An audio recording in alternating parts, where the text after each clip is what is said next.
Au cœur de la jungle cambodgienne, dans l'immensité d'Angkor, se cache un temple qui défie le temps, un lieu où la pierre et la nature ne font plus qu'un. Ta Prohm. À première vue, c'est un spectacle d'une beauté saisissante.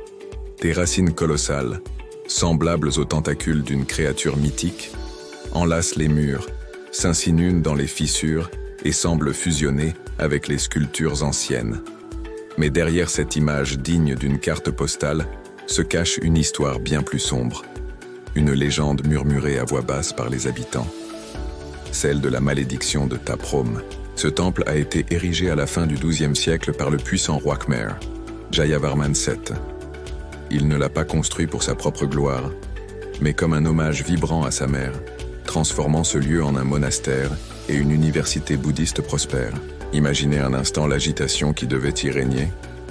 Des milliers de moines, de danseuses et d'érudits, parcourant ces couloirs aujourd'hui silencieux. Mais au fil des siècles, l'empire Khmer a décliné et la jungle, patiente et implacable, a lentement repris ses droits, enveloppant Ta Prohm dans son étreinte verte. C'est à ce moment-là que la légende est née.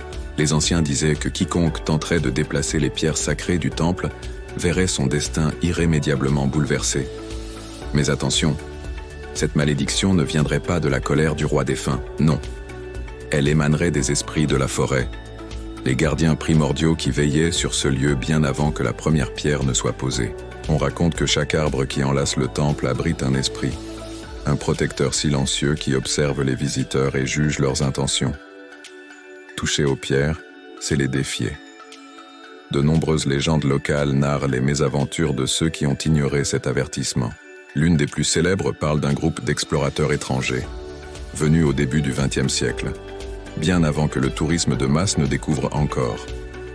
Fascinés par les richesses du temple, ils auraient succombé à la cupidité et tenté de dérober une statue d'Apsara, une danseuse céleste d'une finesse incomparable.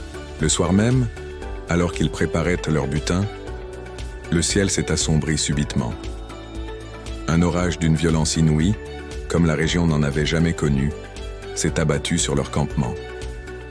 Le tonnerre grondait comme la voix d'un dieu en colère et la pluie tombait en torrent, effaçant toute trace de leur passage. Le lendemain, quand le calme est revenu, les explorateurs et la statue avaient disparu comme avalés par la jungle. On n'a jamais retrouvé leur corps, ni le moindre indice de ce qui leur était arrivé. Et ce n'est pas la seule histoire étrange liée à Ta Prohm. Les moines d'un village voisin, dont les ancêtres ont vécu à l'ombre du temple pendant des générations, racontent encore aujourd'hui entendre, certaines nuits de pleine lune, le son cristallin d'une cloche ancienne provenant du cœur des ruines. Un son faible, mélancolique, qui semble voyager à travers les âges. Pourtant, c'est impossible. Les archives historiques sont formelles. Il n'y a plus aucune cloche à Ta Prohm depuis des siècles. Toutes ont été pillées ou détruites lors des guerres et des invasions.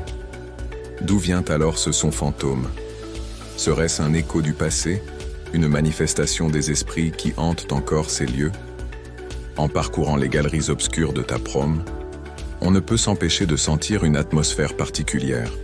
Les racines des fromagers et des ficus étrangleurs ne semblent pas seulement détruire le temple, elles semblent aussi le soutenir, le protéger, comme si elles l'avaient emprisonné pour le préserver du monde extérieur. Chaque pierre semble respirer, chaque fissure dans les murs murmure les prières et les secrets des milliers d'âmes qui ont vécu ici. On dit que le temple lui-même est vivant, qu'il a une conscience.